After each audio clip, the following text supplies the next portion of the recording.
The smoke from my father's broken-down car had barely cleared from the school grounds before I learned my first real lesson at merited Queen's College. Poverty was a sin that no scholarship could fully absolve.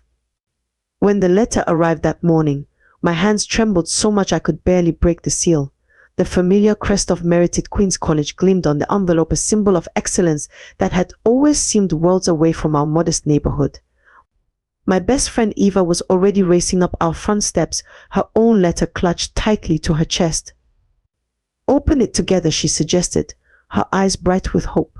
We'd been inseparable since we were toddlers, our friendship forged in the small moments of growing up in families that had little except dreams and determination. 1, 2, 3. The sound of tearing paper filled our small living room, followed by a moment of absolute silence as we read. Then came the screams, pure, unbridled joy that brought my parents running from the kitchen. We'd done it. Both of us had won full scholarships to merited Queen's College, one of the most prestigious girls' schools in Lagos. "We did it! We really did it!" Eva spun around the room, her letter held high like a trophy. I couldn't stop reading mine, each word sinking in like a precious gem. Outstanding academic performance. Full scholarship awarded. Honored to welcome you. The Earth Brains competition had been brutal. 3 hours of intense academic challenges, competing against over 300 brilliant girls from across the region. Eva and I had studied for months, quizzing each other late into the night, sharing worn textbooks, and dreaming of the impossible. Now here we were, among the 5 winners who would walk through those hallowed gates. My mother wiped tears from her eyes as she read the letter for herself. As civil servants, my parents had always emphasized education, even when they could barely afford new school shoes. Eva's mother had struggled even more since losing her husband years ago, working countless hours to keep Eva and her younger brother Prince in school. That evening, our families gathered for a small celebration. The adults tried to hide their worried discussions about uniforms and other expenses, but their whispered conversations couldn't dampen our excitement. Eva and I snuck away to my room, spreading brochures across my bed and marveling at photos of merited Queen's College's sprawling campus, state-of-the-art facilities, and pristine dormitories. "Can you believe we'll be there in just a few weeks?" Eva asked, tracing her finger along a picture of the library. "No more sharing one textbook between 5 students." I squeezed her hand, remembering all the times we'd supported each other through difficult exams and late-night study sessions. "We earned this," I said firmly, though my voice shook slightly. "We belong there just as much as anyone else." As darkness fell and Eva headed home, I stood at my window, clutching the acceptance letter. Tomorrow we'd start shopping for school supplies, trying to stretch our parents' limited funds as far as possible. But tonight I just wanted to savor this moment of pure possibility, when 2 girls from modest means had proved that determination and hard work could open doors to places we'd only dreamed about. The old FVO car groaned and sputtered as we pulled into merited Queen's College's pristine driveway. Through the smudged windows, I watched a parade of gleaming luxury vehicles glide past Mercedes, Range Rovers, and cars I couldn't even name. Each one carried girls in crisp uniforms, their hair perfectly styled, their worlds so different from mine. "We're here," my father announced cheerfully, seemingly oblivious to how out of place his car looked among the fleet of expensive vehicles. Eva, sitting beside me in the back seat, squeezed my hand reassuringly. But even her eternal optimism couldn't prepare us for what happened next. The car began to jerk violently as my father searched for a parking spot. Then came the sound, a horrible mechanical cough that echoed across the manicured grounds. Black smoke billowed from under the hood, drawing every eye in the vicinity. I slunk down in my seat, wishing I could disappear entirely. "Oh dear," my mother murmured, frantically waving away the smoke with her hand. Girls in designer uniforms paused their conversations to stare. Some didn't even try to hide their giggles, whispering behind manicured hands. Others simply rolled their eyes as if our very presence offended them. I caught fragments of their comments. "Scholarship students, did they drive that thing from a junkyard?" Eva stepped out first, holding her head high despite the snickers. I remained frozen, mortification turning my cheeks scarlet. My father, still wrestling with the stubborn engine, called out, "Come on, sweetheart, help us with the bags." "I can do it myself," I snapped, finally emerging from the car. My voice came out harder than I'd intended. sharp with embarrassment and anger. The hurt look on my father's face only made me feel worse, but I couldn't take the words back. My mother tried to hug me goodbye, but I shrugged away, muttering a quick bye before grabbing my bags. The weight of my parents' disappointed gazes followed me as Eva and I trudged toward the admission office. Behind us, the old FVO continued its chorus of mechanical protests. "They're doing their best," Eva whispered, but I pretended not to hear. All I could think about was the years ahead. Would every day bring this same shame? Would I always be the girl from the smoking car, the charity case among princesses? Inside the admission office, we watched other parents bid tearful goodbyes to their daughters, mothers in expensive suits dabbed at their eyes with monogrammed handkerchiefs, fathers pressed credit cards and spending money into manicured hands. Meanwhile, my parents stood awkwardly by their smoking car, waiting to wave goodbye to a daughter too ashamed to look back. As we walked away from the admission office, our shoes clicking on the polished floors, I felt the weight of the morning settling on my shoulders. I'd won my place here through hard work and determination, but standing in these halls, surrounded by wealth I'd never known, I wondered if academic excellence would ever be enough to bridge the chasm between their world and mine. The dining hall buzzed with conversation when Fio first approached our table. She towered over Eva and me, her senior's uniform pressed to perfection, her shadow falling across our modest lunch plates. At first I thought she was a staff member until I noticed the student badge gleaming on her collar. "Clear my dishes," she commanded, her voice cutting through the ambient chatter. Eva jumped up immediately, eager to avoid conflict, but I remained seated. Something in me refused to bend. Our eyes locked in a silent battle of wills, neither of us blinking, until Fio's face darkened with anger. She stomped away, but the satisfied smile barely had time to form on my face before I realized my mistake. The next few weeks became a blur of torment. Fio seemed to materialize everywhere, in hallways, outside classrooms, even near the bathrooms. She turned simple tasks into ordeals, forcing me to carry water buckets across campus, making me wash piles of her laundry until my hands were raw. Twice, she locked me in a dark closet during classes, leaving me trapped in the suffocating darkness for hours. My pristine academic record began to crack. "Where were you during mathematics?" my teachers would demand. Each time I tried to explain, to tell them about the closet, about Fio, about everything. But they saw only a scholarship student making excuses. Mr. Principal said during one particularly frustrating meeting, her voice dripping with skepticism, "You earned your place here through academic excellence. Don't squander this opportunity with fabrications. One more unexplained absence, and you'll face suspension." I returned to my dormitory that night, tears streaming down my face. My roommates gathered around, offering comfort and sharing their own stories of Fio's reign of terror.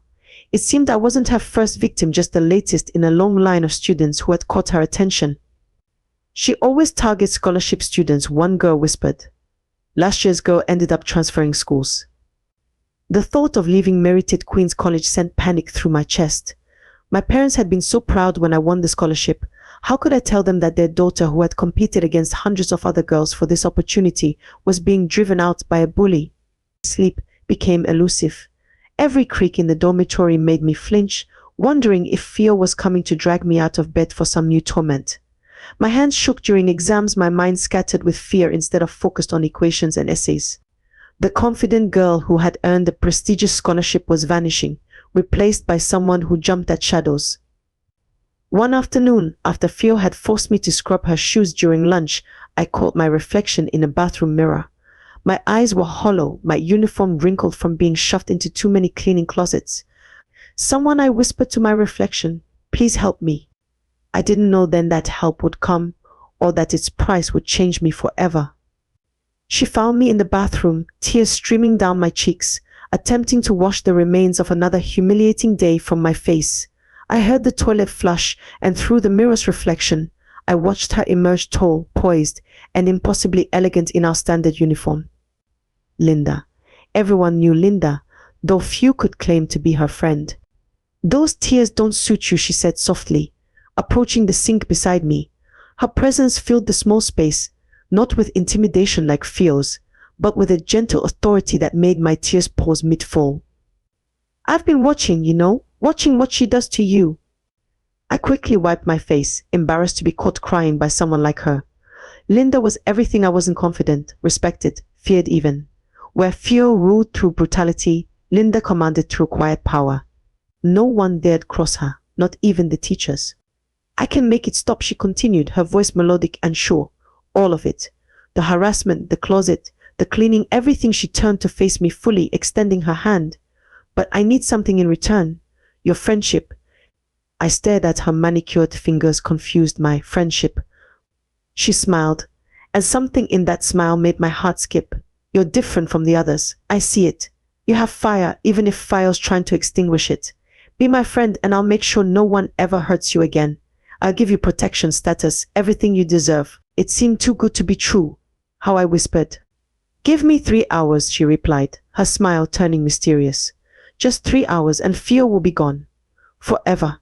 True to her word, the emergency bell rang that Saturday afternoon. We gathered in the assembly hall, confusion rippling through the crowd until the principal strode onto the stage. Behind her, flanked by 2 stern-faced police officers, stood Fio. The projector flickered to life, and there it was, crystal clear footage of Fio shoving me into the closet, of her threats, of everything. I gasped along with everyone else, though my eyes weren't on the screen. They were on Linda, standing in the corner, a satisfied smile playing on her lips. Bullying will not be tolerated at Merited Queen's College, the principal announced, her voice sharp with anger.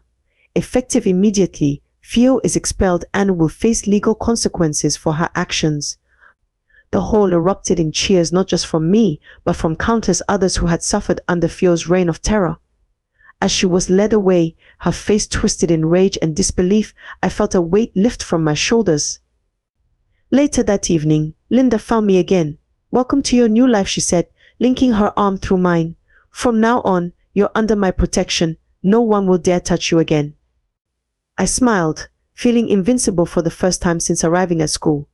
What I didn't realize then was that Linda's protection would come with its own price, one that would change me in ways I never expected. Being Linda's friend was like stepping into a different world entirely. Suddenly, the hostile halls of Merited Queen's College transformed into a red carpet, with students parting like waves as we walked through. No more eating at crowded tables. We had our own presidential table in the dining hall, where the best portions were served first. My wardrobe changed too. Linda insisted on lending me her designer uniforms, expertly tailored to make the standard school outfit look anything but standard. My old, slightly too large uniform was pushed to the back of the closet, along with the girl who once wore it. You're one of us now, Linda would say, showing me how to walk with my chin lifted, how to make my voice carry just the right amount of authority. The other students who had once ignored or mocked me now smiled eagerly, hoping for a moment of acknowledgement. But success has a way of illuminating what you're leaving behind. I noticed Eva watching me from across the dining hall, sitting alone at our old table. She would wave sometimes, a hesitant gesture that reminded me of our shared history of studying by candlelight during power outages, of sharing single portions of food, of dreaming together about coming to this school. Linda wrinkled her nose one day when I mentioned my old friend. The one who smells like she bathes in cheap soap. Darling, we need to discuss your associations. The words stung, but not as much as they should have. Instead, I found myself noticing things about Eva I'd never seen before: her shabby shoes, her unpolished accent, the way she still carried herself like a scholarship student grateful for scraps. Was I ever like that? You've changed, Eva said quietly one afternoon, catching me between classes. Her eyes were sad, but I felt only irritation. Of course I'd changed, I'd grown, evolved, become someone worth knowing. Maybe you should try changing too, I replied, the words falling like ice between us. I saw her flinch but kept walking, my new shoes clicking authoritatively on the polished floor. Linda approved of my transformation. She moved me into her room, away from the crowded dormitory where I'd started. Our new room was spacious, shared with just 2 other girls from our elite circle. We spent evenings practicing proper English accents, learning about expensive brands, and plotting our social moves like generals planning a war. My parents noticed the change during their monthly visit. You seem different, my mother said carefully, reaching to touch my newly styled hair. I moved away before she could mess it up. I found my place, I replied, though I couldn't quite meet her eyes. My father started to say something about staying grounded, but I cut him off with a story about my new friends' vacation homes and private jets. Looking back, I realized transformation isn't always about becoming better. Sometimes it's just about becoming different. The girl who arrived at Merited Queen's College in a smoking car was disappearing, replaced by someone who would never be caught dead in anything less than perfection. I told myself this was growth, but in quiet moments I wondered what else I was losing along the way. The changes happened so gradually that I hardly noticed them at first, like water wearing away stone. Each small shift in my behavior carved away pieces of who I used to be. The girl who had once shared her last cookie with Eva, who had spent weekends helping younger students with their homework, who had promised herself she would never forget her roots, she began to fade like an old photograph. I caught glimpses of my transformation in unexpected moments. One afternoon, I heard a first-year scholarship student crying in the bathroom, just as I had months ago. But instead of offering comfort, I simply checked my makeup in the mirror and walked away. Linda would have been proud of my indifference. You don't have time for other people's problems, she had taught me. You've earned your place at the top. Never apologize for it. The final thread of my friendship with Eva snapped during lunch one day. She approached our table, my new, exclusive table, holding her worn textbook. Could we study together tonight? She asked quietly, like we used to. Before I could respond, my new friends tittered with barely concealed disdain.